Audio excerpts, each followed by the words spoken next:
Hi everybody, Cellini here. What I want to do today is I want to tie in a lot of the videos I've been doing together into a common thread. Now, when I'm talking about human movement, fitness, exercise, sports, human movement, biomechanics, especially fitness, exercise, I talk about principles. Principles apply to everything. So if you learn the principles, they apply to every human movement, every ABC. If you just learn the ABCs of movement and not the principles and correct posture and form, you're going to develop problems.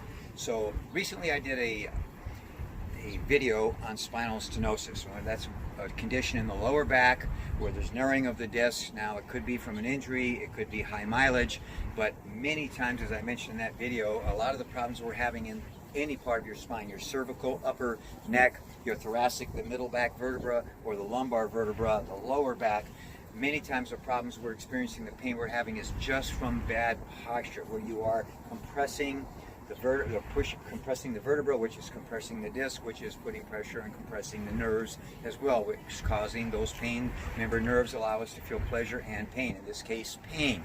So I want to apply these principles today and relate them specifically to abdominal exercises. A lot of people are telling me that when they do, like they say, oh wait, I tried your abdominal exercise, but I'm feeling pressure, pain in my back. I did outline this on my abdominal exercise always, but I want to really re-emphasize these principles of movement, proper alignment, principles of movement today through the abdominal exercise. Many times, 95% of the time, if you're experiencing pain in your low back especially, or neck, doing abdominal exercises, it's because of improper form, but usually it is because of excess range of motion, and I'll explain that as I'm doing the movements.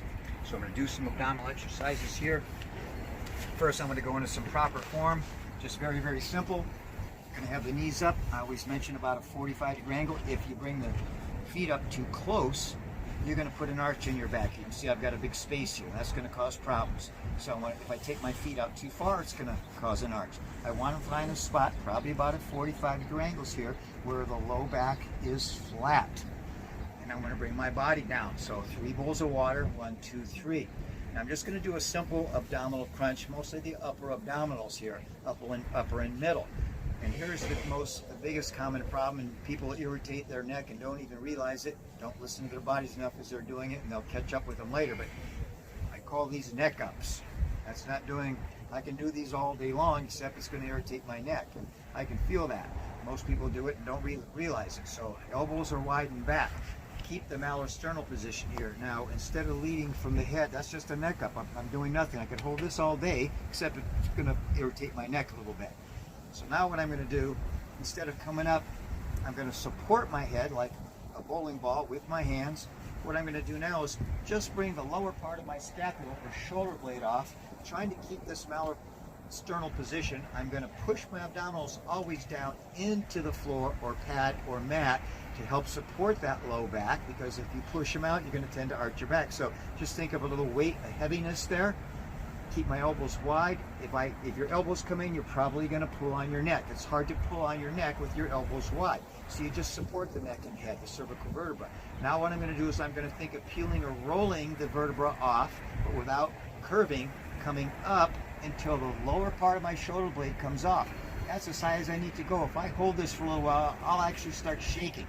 So we got the concentric shortening contraction of the muscles here, and now to an isometric position. Let it down real slow. That's an eccentric contraction. So the muscles are going to shorten like my bicep right now coming up. Hold isometrically, no movement in the muscle, and then I'm going to stretch that muscle as it contracts. So 3 different types of contractions. The muscles are shortening the abdominals right now, very intense. Isometric contraction, hold 1 and down nice and slow. And that's all you need for a crunch. Breathe.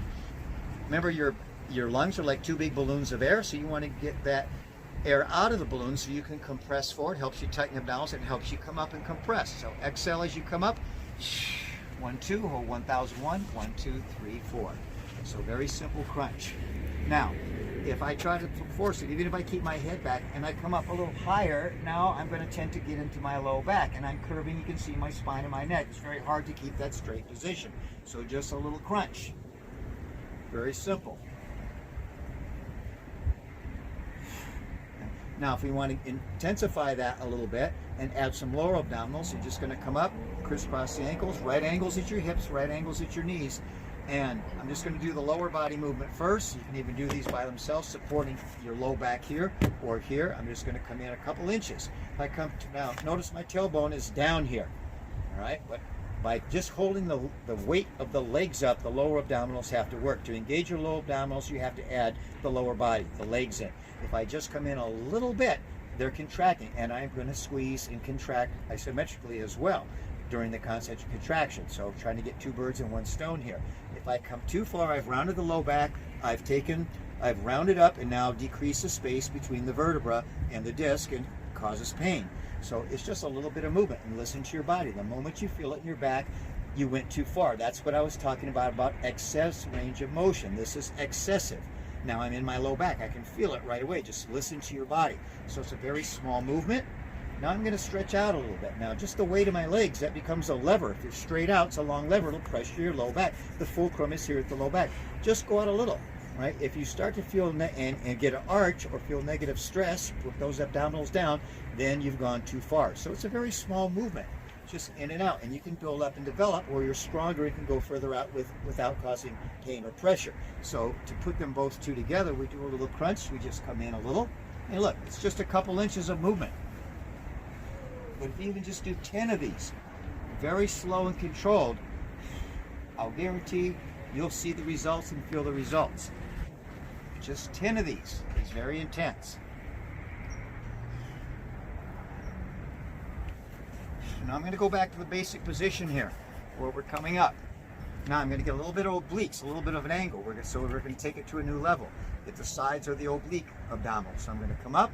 Now, I've mentioned in my other videos, when you reach, don't reach with your arm, because then you're going to come up in your shoulder and move your neck.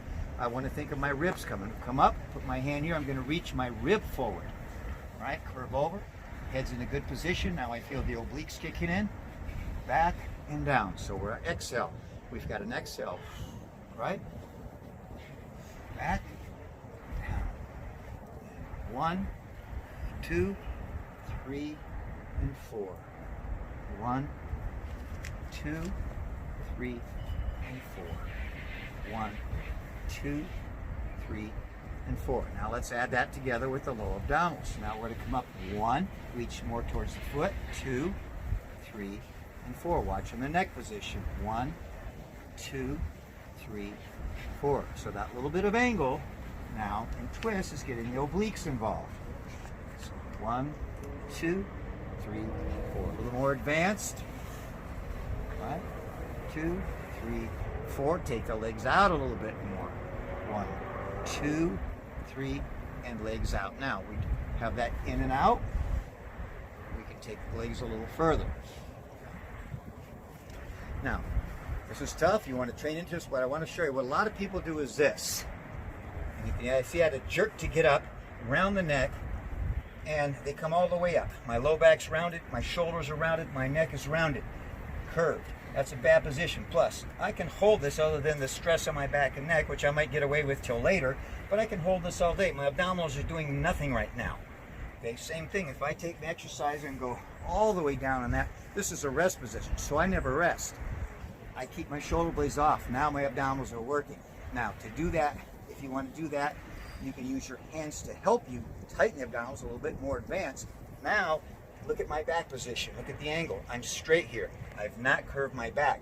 This is a pretty intense exercise. If I come straight up, that's fine, but it's a rest position, so I don't want to come quite all the way up. Now I'm going to roll one vertebra at a time, curving, going convex here, contracting and rolling the spine down. Watch that you don't round. Looking up. Now initially, push your abdominals down when you start, squeeze and contract. Use your hands to help you initially, and then roll with the abdominals up. Shoulder blades stay down, and curve down. If you can do 10 of these, you're in great shape.